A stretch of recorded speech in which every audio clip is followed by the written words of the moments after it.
With the second highest death toll of all African conflicts, the Nigerian Civil War, also known as the Biafran War, is perhaps the single most significant event in Nigerian history.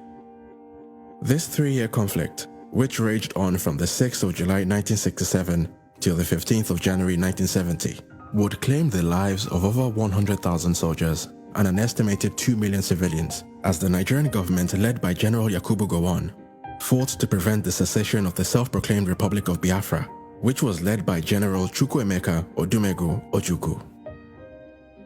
To fully understand the root cause of this brutal conflict, we need to go all the way back to the very beginning. Upon gaining independence from Great Britain in 1960, the newly formed Nigerian Republic was greatly divided, as its 3 largest ethnic groups struggled to live in harmony. Beyond the more obvious distinctions like language, clothing, and marriage customs, Nigeria's 3 main ethnic groups also had fundamental differences in values and worldviews, which had been developed over the many centuries leading up to the colonial era and the formation of the Nigerian state. The Igbos, who represented about 60 to 70% of the population of the southeast, were mostly Christians who in the centuries before the colonial era had lived in relatively egalitarian societies. Although most Igbo towns and villages were headed by monarchs known as Ezes, the political decision-making process within Igbo communities was actually quite democratic, as it involved general assemblies composed of title holders and other respected members of Igbo society. Status was acquired through one's ability to solve societal issues, and respect was given primarily to those who had acquired wealth, as opposed to those who had simply inherited it. The character of Okonkwo in the book Things Fall Apart by renowned Nigerian author Chinua Achebe was in many ways the perfect illustration of the uniquely Igbo vision of the self-made man. The Igbo's particular appreciation for wealth creation through hard work is undoubtedly the main reason why many of Nigeria's champions of industry have been of Igbo ancestry. By contrast, the majority Muslim Hausa Fulani, which represented about 65% of the northern population, had lived for many years in feudal societies in which large working-class populations were ruled by a small theocratic elite composed of emirs and sultans. As their political leaders often doubled as religious leaders, compliance and submission to the will of the political establishment was not simply a civic duty, but a religious one. Very much unlike in Igbo societies, there was nothing particularly odd or shameful about a man aspiring to live a modest life as a farm worker, craftsman, or a nomadic cattle herder. But contrary to commonly held prejudices, the Hausa Fulani were not in any way lazier or inherently less enterprising than their southern counterparts. They simply had a deeper appreciation for religious discipline and had a more socially conservative worldview. However, there is no denying the fact that while the unquestioning submissiveness of northern societies to the theocratic establishment guaranteed internal stability and order, it also meant that the North was a lot less economically vibrant. Northerners were generally less open to new ideas and often completely rejected secular education in favor of Islamic education. Demonstrating the extent of Nigeria's North-South divide, some studies estimated that as at Nigeria's independence in 1960, northern Nigeria had an English literacy rate of just 2%, compared to the Southeast, which had an English literacy rate of 19.2%. The Yorubas, which formed about 75% of Nigeria's southwestern population, were in many ways a sort of halfway house between the Igbos and the Hausa Fulani, both in terms of their religious affiliation and their political history. Although also majority Christian, they nevertheless had significant populations of Muslims as well as followers of the ancient Yoruba religions. In simple terms, the traditional Yoruba political structure was basically less autocratic than the Hausa Fulani, but not as democratic as the Igbo. For centuries, Yoruba societies were ruled by kings known as Obas, who governed in close consultation with chiefs, priests, and priestesses. Culturally, the Yorubas were quite similar to the Igbo in their appreciation for individual drive and ambition. However, the Yorubas tended to channel their energies towards excellence in the arts and academia, as opposed to pure industry and wealth creation. Many often point to the Yorubas' deep appreciation of the arts as the reason why many of Nigeria's most prominent cultural icons, such as Afrobeat legend Fela Kuti and the Nobel Prize laureate Professor Wole Soyinka, have been of Yoruba ancestry. But to say that the differences between Nigeria's 3 main tribes meant that every Igbo, Yoruba, or Hausa Fulani person hated anyone who wasn't from their tribe would be very far from the truth. In reality, most Yoruba societies got on well enough with Igbo societies. The main culture clash, if you like, was between the Hausa Fulanis of the north and the two major ethnic groups of the south. Prior to the colonial era, ancient Yoruba kingdoms such as the Oyo Empire had for many years suffered under several waves of jihadi attacks by the Islamic Sokoto Caliphate of the north, led by the famous Sultan Uthman Dan Fodio. Now, although the Igbos did not have a similar history of warring with the Hausa Fulani, the British colonial enterprise would create the perfect environment for the sharp differences between these two tribes to be brought to the forefront. In 1914, British High Commissioner Frederick Lugard effectively created the country we know today as Nigeria by bringing the northern and southern regions together in the now infamous Nigerian amalgamation of 1914. Till this very day, the feeling amongst many Yoruba and Igbo historians is that one of the main purposes of this amalgamation was to place the more affluent South under the control of the autocratic North. The theory goes that by joining the more educated and therefore less controllable southern region to the much larger northern region, the British government was better able to implement its policy of indirect rule, as the amalgamation essentially gave dominion over the entire country to the northern elites, who were significantly less rebellious and generally more amenable to British interests. It is also worth noting that from 1914 onwards, the British adopted a practice of placing northerners in key leadership positions within the colonial administration. Despite being generally better educated, southerners were more often than not limited to managerial and executive roles within the colonial apparatus. When the struggle for Nigeria's independence began to take shape, it was mainly Yoruba and Igbo intellectuals such as the political activist Fumi Ransom Kuti and the renowned jurist Jaja Wachukwu that led the fight for Nigeria's sovereignty.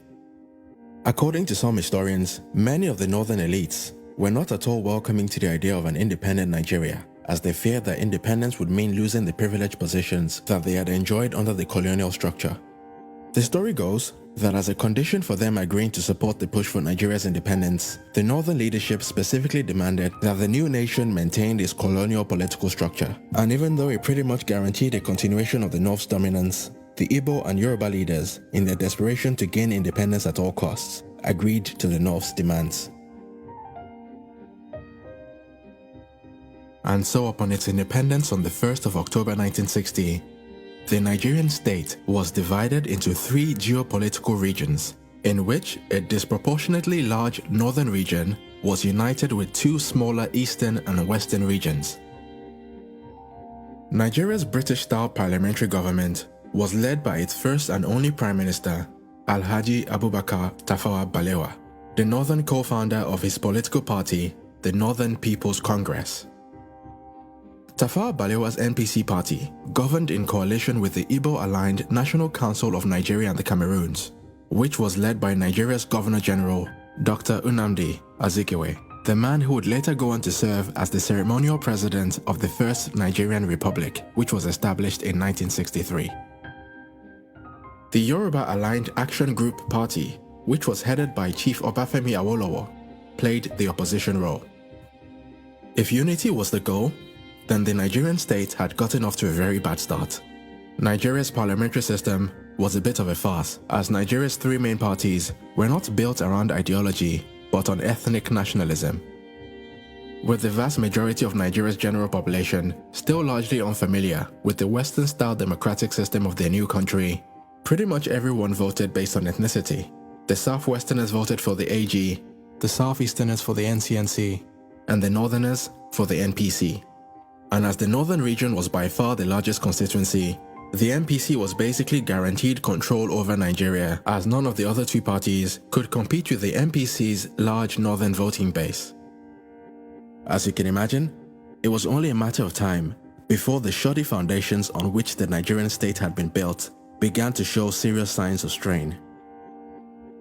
The entrepreneurial spirit of the Igbos would see many of them move out of their hometowns in search of all the opportunities their new nation had to offer. From Lagos to Benin, Port Harcourt, and even major northern cities like Kano and Kaduna, Igbos began to build businesses and pioneer new industries in the places they migrated to. But as is often the case with successful immigrants, it wasn't long before many of the locals, especially in the north, began to feel more than a bit uncomfortable with the success of their new neighbors.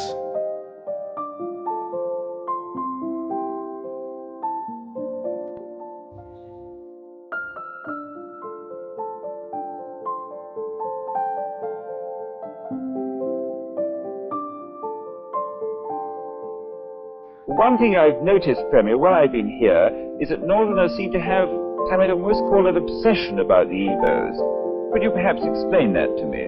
Well, the Igbos are more or less the type of people whose desire is mainly to dominate everybody. If they go to a village, to a town, they want to monopolize everything in that area. If you put them in a labor camp as a laborer, within a year they will try to emerge as headman of that camp, and so on. Well, in the past, our people were not alive to their responsibilities, because you can see from our northernization policy that in 1952, when I came here, there weren't 10 northerners in our civil service here. Then I tried to have it northernized, and now all important posts are being held by northerners. Is this policy of filling all key posts in the north solely with northerners and not with other Nigerians a temporary or permanent one? In actual fact, what it is a northerner first. If you can't get a northerner, then we take an expatriate like yourself on contract. If we can't, then we can employ another Nigerian, but on contract too. This is going to be permanent, I should say, for them, as far as I can foresee, because it will be rather dangerous to see the number of boys we are now turning from all our learning institutions coming out with having no work to do. I'm sure whichever government of the day might be, it will feel rather embarrassed, and it might even lead to bloodshed. Doesn't this damage the idea, sir, of all people in all regions in Nigeria being fellow citizens of one country? Well, it might, but you are, new to our region, but how many northerners are employed in the east or in the west? The answer is no. And if there are, there may be 10 laborers employed only in the two regions.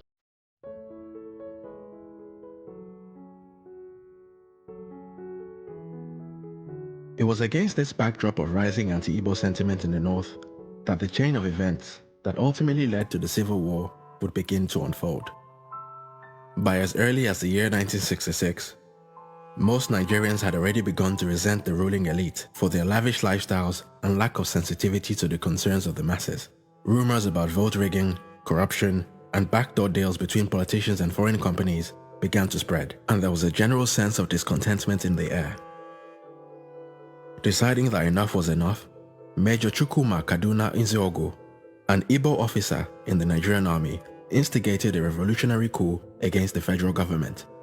This coup would see the assassination of the Prime Minister Tafawa Balewa, the Premier of the Northern Region Sir Amadu Bello, as well as the Premier of the Western Region, Chief Samuel Akintola.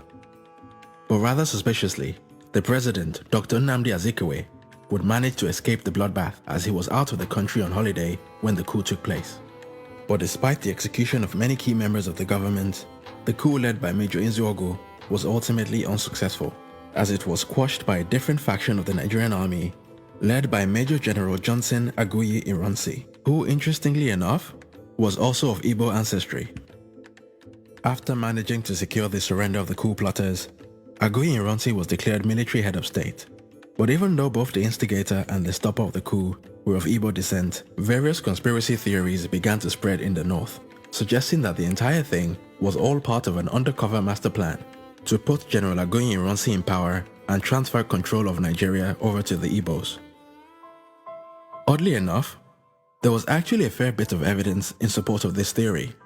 4 out of 5 of the coup plotters were Igbo, and although Aguiyi Ironsi stopped the coup, he did not execute any of the coup plotters. To make matters worse, no significant Igbo leader was killed in the coup.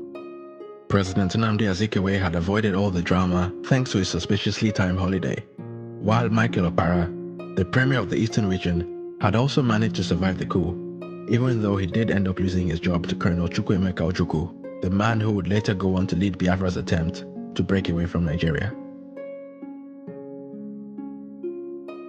These anti-Igbo conspiracy theories would eventually grow from mere rumor and conjecture to an article of faith in the minds of many Northerners.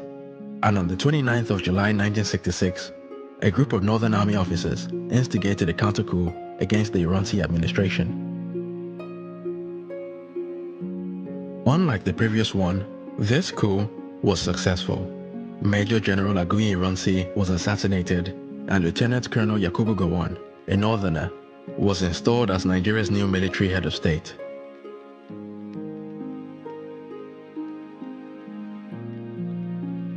Unfortunately, the northern retaliation would not end there. In the 3 months following the coup, an estimated 8,000 to 30,000 Southeasterners living in the north would be attacked, killed, and robbed by local mobs. Fearing for their lives, over 1 million Southeasterners fled back to their homelands, leaving behind businesses, homes, churches, and in some unfortunate cases, children that had been the fruit of inter-ethnic marriages. With the deluge of refugees flooding back into the eastern region with shocking stories of betrayal and trauma, the Nigerian project was on the brink of collapse.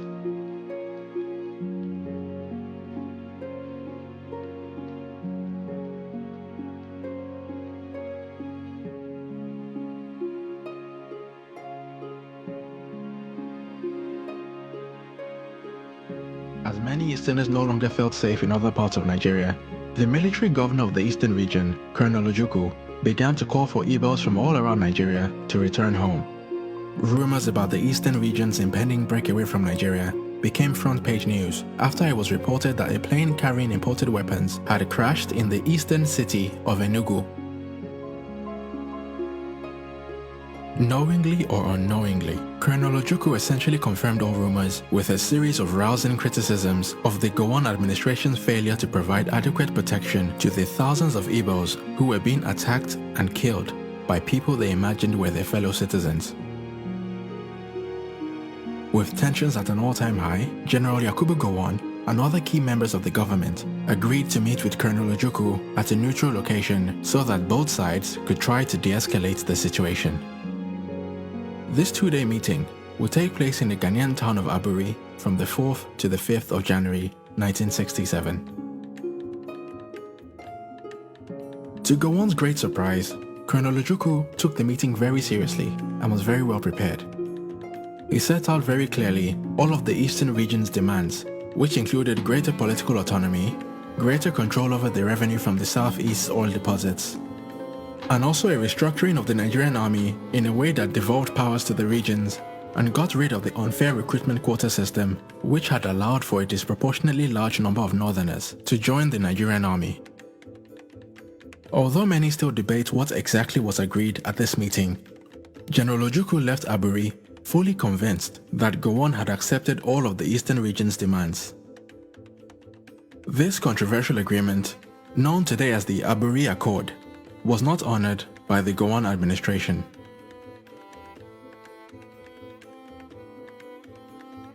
Upon returning to Nigeria, General Yakubu Gowon decided instead to break Nigeria's regions into smaller states and turn Nigeria into an American-style federation composed of 12 states. Except unlike in the American system, each state had very little autonomy and very little control over its own resources. For many in the southeast, this was the last straw.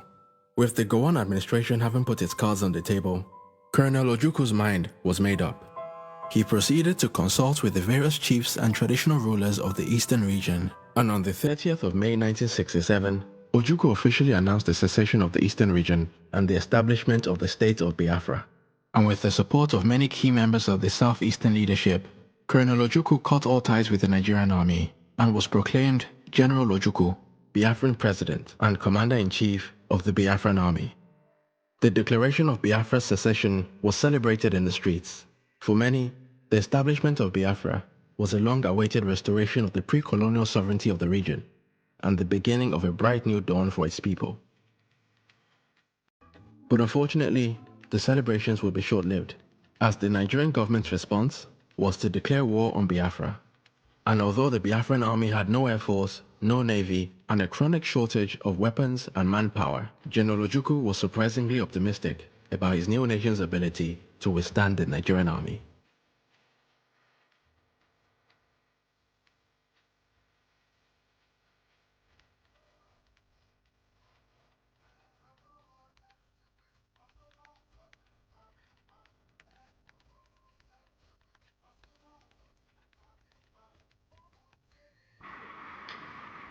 If civil war comes, and I do think it is imminent, you're quite right, it will for us be the price of freedom. Our people here have for a long time been prepared for this eventuality, and I am confident of their readiness. I think that when it does come, that the people on the other side would be surprised as to what they're going to get. And I'm confident that it will not last long. I can't say for certain what Lagos has got. When we lost direct contact with Lagos, they had some 4 battalions, ill-equipped, and I know that they have been purchasing a lot of arms since, and I know that they have negotiated and received a few armored vehicles. Prior to that, they had some scout cars. I know they have tried to get planes. I am not sure they have got them there. But on our side, we too have not been sitting quietly. There has been quite a lot of build-up. And I think what I have here is sufficient to maintain the integrity of Biafra and more.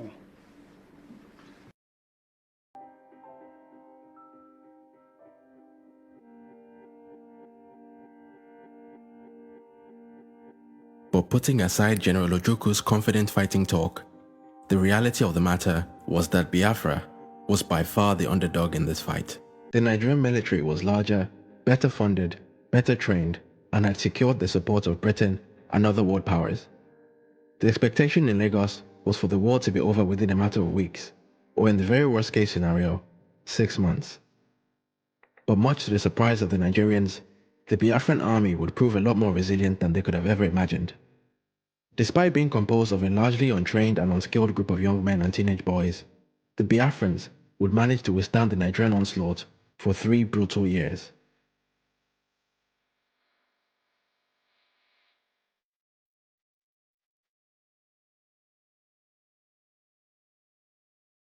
The early campaigns of the Nigerian forces were quite successful, as they quickly managed to reclaim significant Biafran cities and monuments.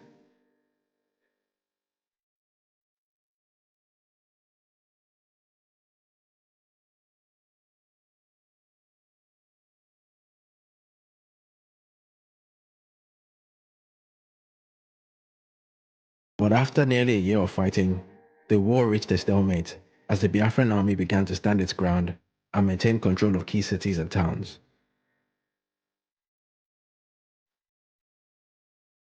Within the nation itself, the civilian population tried to carry on living life as normally as they could.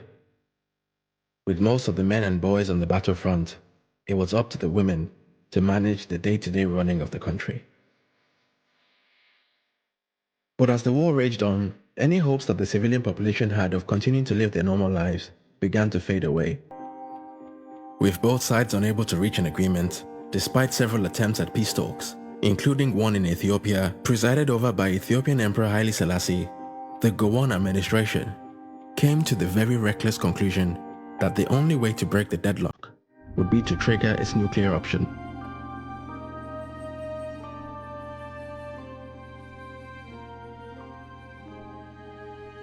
The Gowon-led forces mobilized to impose an economic blockade on Biafra, which blocked the flow of all food and ammunition supplies by land, air, and sea. This move would turn out to be perhaps the single most destructive political decision in West African history, as it would ultimately lead to the death by malnourishment of an estimated 2 million civilians, most of whom were children suffering from the protein deficiency disease known as kwashiorkor. You see, prior to the war, dietary protein in the Biafran diet primarily consisted of locally sourced seafood, as well as dried stockfish, which was imported from Norway. Other sources of protein such as chicken, pork and beef were generally only enjoyed on special occasions, as they were often too expensive for the wider population. But as the blockade prevented the importation of Norwegian stockfish, and also restricted local fishermen's access to the seas, the region's protein supplies were quickly depleted, and the national diet was reduced to almost 100% starch. As the war took place around the golden era of TV media, the images of millions of malnourished Biafran children, projected on TV sets worldwide, would be one of the global community's earliest introductions to the now infamous trope of the starving African child.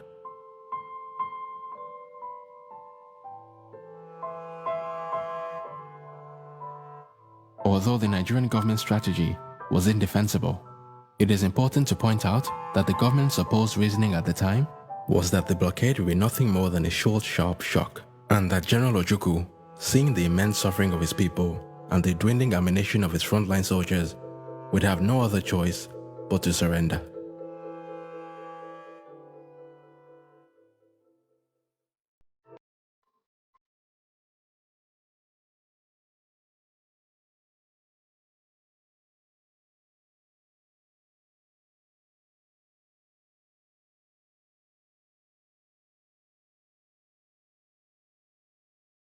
However, what the Nigerians had failed to realize was that the Biafran state had secured the support of a foreign benefactor of its own. Although the only countries to publicly recognize the state of Biafra were Tanzania, Gabon, the Ivory Coast, Zambia, and Haiti, Charles de Gaulle's France had taken a secret interest in Biafra, as it saw it as the perfect addition to its sphere of influence in West Africa. According to French President Charles de Gaulle, Biafra was a just and noble cause, and so working closely with the French-aligned governments of the Ivory Coast under President Félix Houphouët-Boigny and the Gabonese Republic, led by President Omar Bongo, the French government helped to prolong the war by providing Biafra with weapons, mercenary fighters, and as much food as could be smuggled past the Nigerian blockade. France also publicized Biafra's cause on the international stage, describing the situation as nothing short of a genocide. The eventual discovery of France's involvement in the war would lead to protests on the streets of Lagos, with many accusing the French government of being the real reason why the war had continued, despite the fact that the Biafran forces had very little chance of overcoming the Nigerian military.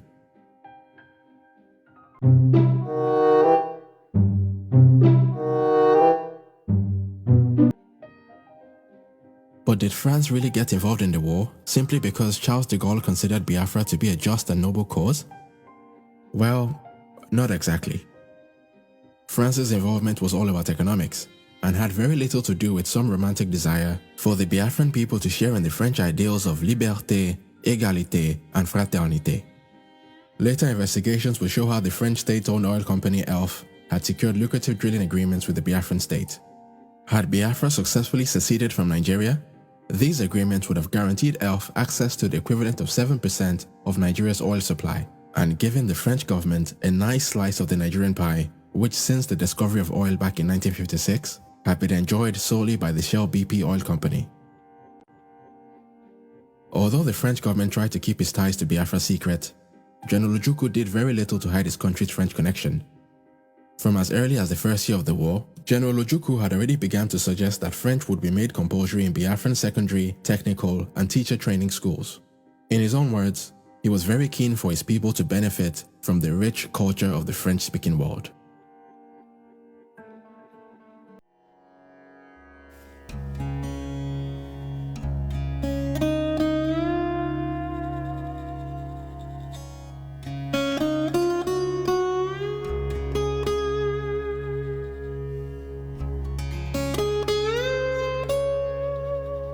As the death toll began to rise exponentially, the whole world was becoming more aware of the level of carnage and immense suffering of the Biafran people. The Nigerian diaspora was galvanized and protests and counter-protests began to take place on the streets of London and New York. Some Nigerians blamed General Ojukwu for the deaths of his own people, arguing that by continuing in a war that he knew fully well he could not win, he was putting his personal ambition ahead of the lives of millions of people. But for many in the Biafran diaspora, the economic blockade was nothing short of a vicious genocide aimed at exterminating the Igbo people once and for all.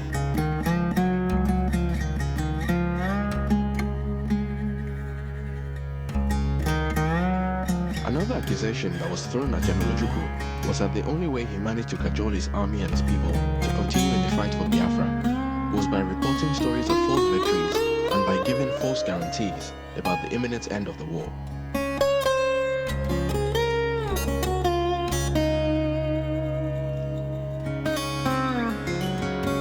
On the Nigerian side, the government continued to double down on its position. Despite reports of horrific levels of death and suffering, the Gowon-led government refused to blame first and continued to accuse General Ojukwu of killing his own people by lying to them about their chances of winning the war. I do not wish to say anything on this occasion that might be regarded as prejudicial to the peace talks now going on in Kampala, Uganda. But in the words of Mr. Asika, the rebel leaders ought to know when enough is enough. They should call a halt to the shameless deception of innocent Igbos with reports of fictitious victories on the battlefronts.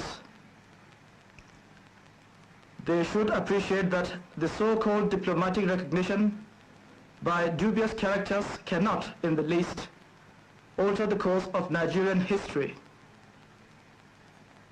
It is sheer wickedness for Ojukwu and his clique to continue to goad innocent citizens to support rebellion and lay down their lives for a cause that is not just. The rebel leaders know in their hearts of hearts that all their false propaganda about genocide and massacre derives from personal ambition and the haunting fear of their own future and safety. Consequently, they do not know when to stop. I call on those who claim to love Nigeria and the Igbos to face realities and advise the people of the East Central State to lay down their arms and return to the fold. It is not enough for organizations and individuals to ask the federal government to cease hostilities while ignoring the evil intentions of the rebels. I honestly believe it is in the true interest of the Igbos that they return to the fatherland. I am satisfied that all other Nigerians have learned the lesson of our most recent history and the current civil war. And I pray to God that there will never be a repetition. You see, contrary to popular belief, the Biafran government was much more than just a rebel military force. General Ojukwu also assembled a group of elite writers and artists who were tasked with cultivating nationalist spirit at home and also spreading Biafra's message on the world stage. Political cartoons were put up all around the country, pushing simplistic interpretations of the causes of the war and demonizing not just the Nigerian military, but the Nigerian populace at large. On the international stage, notable members of the Biafran apparatus, such as Chinua Achebe and Gabriel Okara, publicized the plight of the Biafran people. They regularly denounced the actions of the Nigerian government and spoke about the atrocities they had witnessed in the country. The Biafran story became front-page news, and more members of the international community began to call on their own governments to take action. On the 29th of May 1969, Bruce Mayrock, an American student at Columbia University, set himself on fire at the United Nations headquarters in New York in protest of what he believed was a genocide against the nation and people of Biafra. He was pronounced dead the very next day.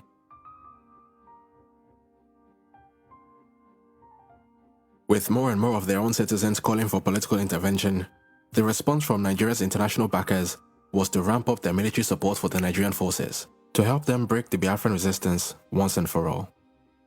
With their increased firepower, the Nigerian Federal Forces launched another major attack on the Biafran defense in the last week of December 1969. This final offensive, known as Operation Tailwind, was executed by a battalion led by Colonel Olusegun Obasanjo, a man who would later go on to be a two-time president of Nigeria. Operation Tailwind would ultimately break the deadlock. After over 3 weeks of heavy fighting, the last two major strongholds of Owerri and Uli fell to the Nigerian forces. Unwilling to go down with the Biafran ship, General Ojukwu fled by plane to the Ivory Coast, leaving behind his deputy Philip F. Young to negotiate the terms of Biafra's surrender to General Yakubu Gowon on the 14th of January 1970.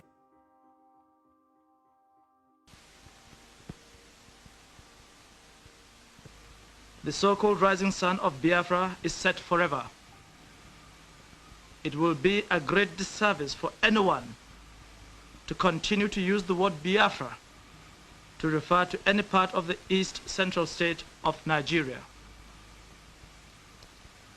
The tragic chapter of violence is just ended. We are at the dawn of national reconciliation. Once again, we have an opportunity to build a new nation. You will have heard that my government may seek the assistance of friendly foreign governments and bodies, especially in the provision of equipment to supplement our national effort. There are, however, a number of foreign governments and organizations whose so-called assistance will not be welcome. These are the governments and organizations which sustained the rebellion. They are thus guilty of the blood of thousands who perished because of the prolongation of the futile resistance. They did not act out of love for humanity. Their purpose was to disintegrate Nigeria and Africa and impose their will on us.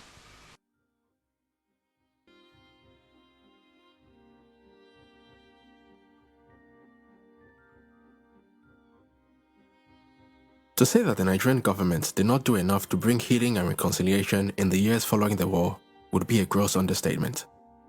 Even the federal troops that were deployed to assist in the resettlement of the survivors of the war would be accused of taking advantage of the people that were there to help. I have complaints about the behavior of your troops. Many women say they've been molested and raped. Men say their property has been taken away from them, looted. Do you know anything about this? I don't think that is true. To say general looting and raping and the rest of it, that couldn't be true. You know, in every war, there's always one or two odd soldiers who will behave in the out of the general pattern.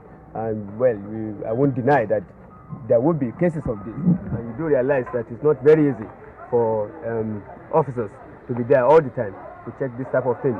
But everything has been done to keep the soldiers out of the villages, out of the roads, out of the towns.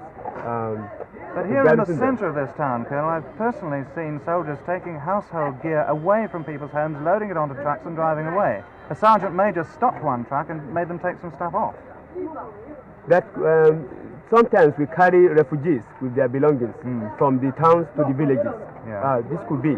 But this was just property being taken out of a house, furniture, a bedstead, among other things. Well, that might be one of the cases, the few odd cases I've talked about. But there are always people around who will check this type of thing, you know.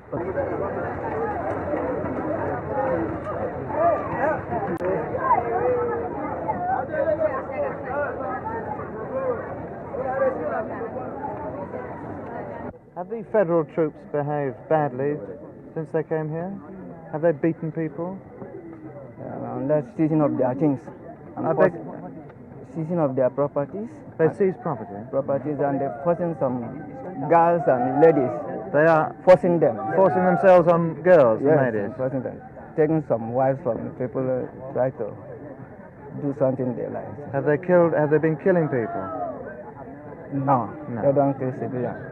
Do they bring food in with them to feed the population? In fact, they don't. We are starving since 3 days now. We haven't taken anything. You are hungry? We are hungry. Very, very. Even my children, you can see them in the house now, lying down. Nothing to take. The Biafran money, when we give them, they say no, the Biafran money is of no use. It's unused.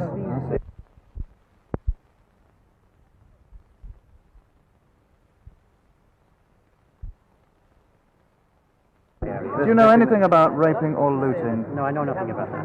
What about food supplies? Is it true that the relief supplies are not coming in? All right, we have to make a distinction between the rural areas and the towns. It is coming into the towns because it's easier to arrange for transport. But obviously, it's more difficult to penetrate into the rural area. Have you seen any relief supplies here? Where's the feeding station? I don't know. This is my first visit to Owerri. I'm living about 8 or 9 miles away. People who say that there isn't such a centre. Well, I've just come from the police barracks, and they are distributing food every day down in the police barracks to the people. Through the police, not the Nigerian Red Cross. Through the police.